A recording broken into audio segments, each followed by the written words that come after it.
there, this is Kanashimi reporting with 918 The Fan, and I'm with Mike Jones, the producer of Penya PSP, which came out on the 24th. So you better pick up your copy, it's a great game. My first question, Mike, is I wanted to know, what made you guys pick up Penya?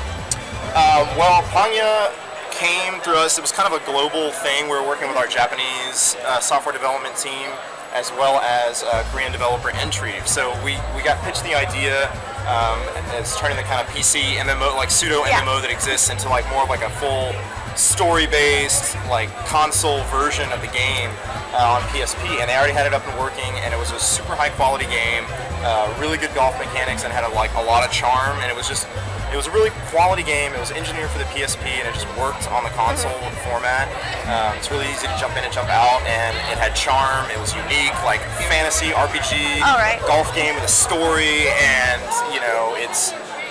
it's generally family-friendly, which kind of fits with the Tomy brand and this kind of stuff. But it was a high-quality game that was really unique, and we just thought it was super cool. And so I needed to bring it to the U.S. That's really cool. Yeah. Did you guys actually play the PC version beforehand, before bringing it over, or analyze that at all? Yeah, we did take a look at like how the PC version works. Obviously, Entry, the developer, this is their baby. They wanted to maintain as much of like the original mechanics of the game as possible. Just the solid golf game that they had built. They wanted to transfer that experience onto the PSP as well. So obviously, they did a very good job of that, and there really wasn't much to nitpick there. So it plays really, really well. It's going to compete with your Hot Shots Golf, your Mario Golf, your Tiger Woods. Like, it's going to play like any golf game you would want.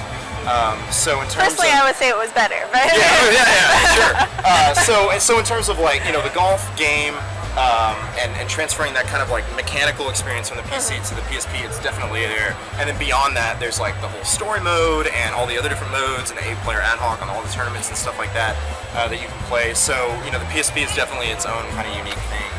Did you have a favorite aspect of the game, like a favorite gameplay that you personally liked, a part of the whole thing? Well, I am a big fan of like Mario Golf and Hot Shots Golf and this type of stuff. So I just enjoy the golf gameplay, but I like customization. I play Metal Gear Online, and I'll spend like 30 minutes on the customization screen just messing with my guys. So in Penya, there's endless customization. I mean, there's like tons of like costumes you can unlock, accessories, club sets, balls, all that type of stuff. So I think one of my favorite aspects of the game is how deep the customization goes, and it's not all just aesthetic either. You can customize your stats, and it kind of feeds into the RPG aspect of it.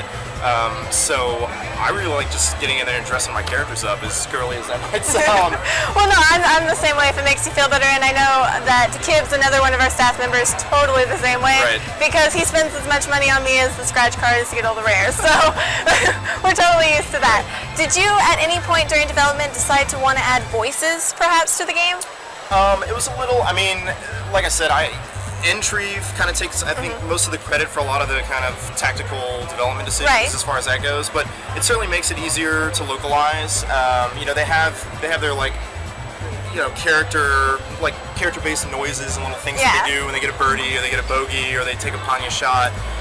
But in terms of like full voice acting, on the PSP, you've got data issues and localization issues and this type of stuff, and Entry, it was really kind of their call to just say, you know what, we just want to make the characters just kind of be their own thing and not like have to localize a bunch of voice, and and basically the story is told with text and the kind of traditional RPG format. So that that wasn't really the focus of this particular game with a bunch of cinematics and like voice acting and drama and this type of thing. It was more just kind of a traditional RPG format with like really high quality golf gameplay and just like charming characters and customization. So really quick, did you think the story was really in depth for just being a golf game? Not many golf games have that kind of absolutely. depth. It's got all the staples of like your typical fantasy RPG. It's got like the Dark World, and the Panya Island is like losing its life energy, and then there's a Cien, the dragon from the Dark World, who's turned herself into a human to kind of like infiltrate Panya Island, and Kaz, who's this like dark kid who's lost his memory, emo kid. And is like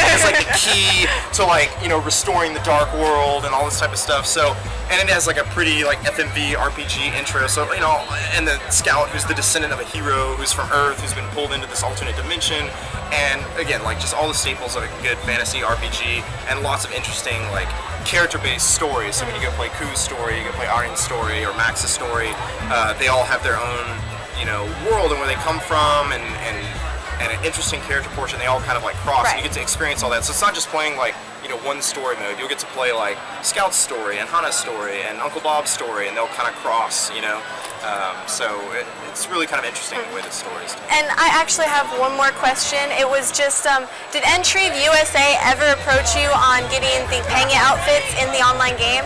It's a lot of things that people talked about who were fans of the PC game, but it seems like it never went through. Yeah, we're certainly, we did talk to, there was a, we talked to Tomy USA about doing like cross promotions and getting like special items you can get on the PC version, PSP version, and vice versa. Unfortunately, we had an issue where Tomy had been working with a third-party group that was handling all their licensing and handling the Panya thing in the U.S. and it was Albatross 18. Oh, it's OG Planet. OG Planet and this and that, and so there was actually a lot of what was going on with the Panya MMO PC version at the time was kind of tied up in a bunch of legal stuff. So we ran into a bunch of roadblocks there in terms of doing cross promotion and things like that. But we're certainly talking with them now, and Tomy USA has completely taken over.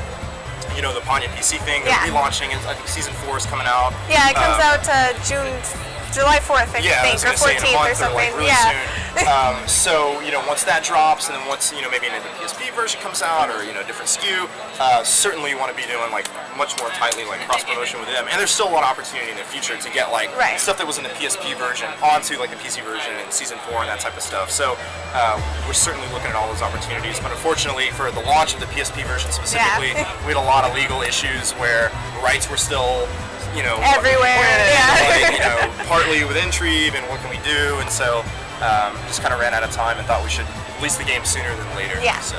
Well, we really appreciate you guys working on the game. You did a wonderful job. We also really appreciate you taking the time for this interview. And this is Kanashimi with Mike Jones, and I'm reporting for 918 The Fan. See ya. Bye.